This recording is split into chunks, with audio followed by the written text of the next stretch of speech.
I've been requested to do a video on the B major scale as some of my high school and incoming high school students are getting ready for their high school auditions in the next week or two. And so we're gonna work on the B major scale. So first of all, the B major scale has 5 sharps: F sharp, C sharp, G sharp, D sharp, and A sharp. Because we're playing in B major, it's super important that the thumb stays on the B key the entire time. Sometimes we call this the paddle key. I typically just call it the B key, but a lot of my students know it as the paddle, which means that when you finger A sharp, you should be fingering a long A sharp fingering or B flat, 1 and 1, however you want to call it. To get the correct fingering and to avoid sliding the thumb back and forth. I always teach avoiding sliding the thumb where possible. Okay, so first thing that I like to do when working on a new scale or breaking it down to its fundamentals is to practice the scale in its 2 tetrachords. So the B major scale is made up of a B tetrachord, B, C sharp, D sharp, E, and an F sharp tetrachord, F sharp, G sharp, A sharp, B. And so we're going to put it together first by playing the B tetrachord, and then play the F sharp tetrachord. Now start on B again, do the B tetrachord, and then play the F sharp tetrachord.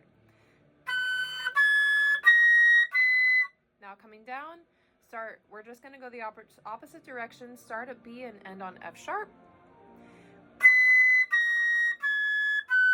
And then E to B. Start on B again, go to F sharp. Start at E and go to B. Okay. So when you're getting used to new scales, practicing it in tetrachords is very helpful.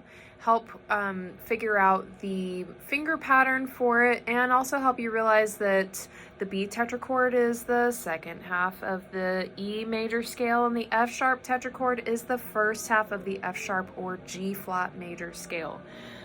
Drawing those connections helps you realize that you already know half your scales. So, if that makes sense. Okay, so let's keep on going. Next thing I'm going to do is we're going to play the B major scale at 80 beats per minute in quarter notes and eighth notes. Okay, so here we go. 1, 2, ready, go.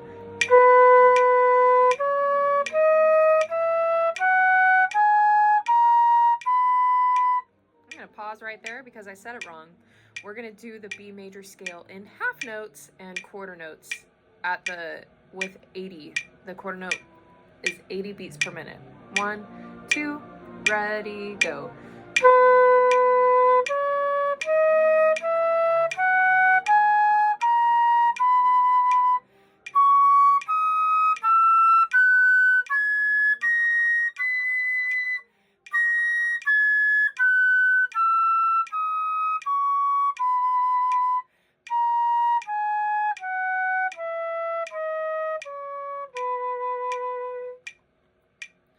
Okay, I typically leave vibrato out of scales unless it's on the long notes.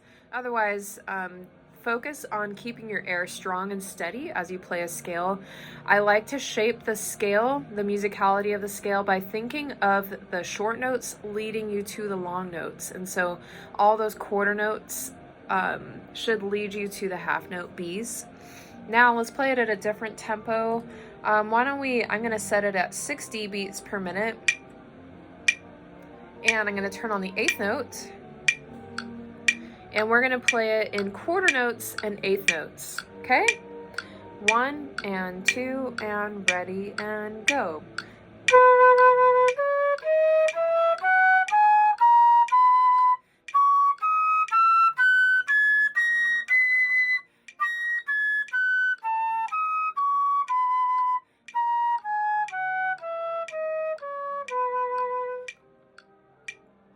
All right, you might have heard that I missed one of my notes coming down, and I missed the E natural because it is not a super awesome note on the flute, first of all. E natural, F sharp, and G sharp are all fairly temperamental notes in the third octave of the flute.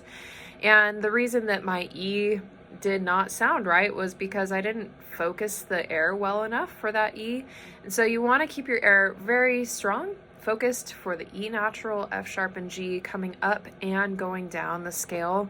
That adds to the difficulty of the scale. Besides it being 5 sharps, this range of the flute with these particular notes is difficult to play. The next thing to do is to just practice it, get lots of slow repetition in so that you feel confident with the notes, and then start increasing the speed so that you feel like you can be competitive on your audition. But never play your scale faster than you can play it accurately, even if that means playing it slower than your friends or the person sitting next to you. So good luck with the B major scale.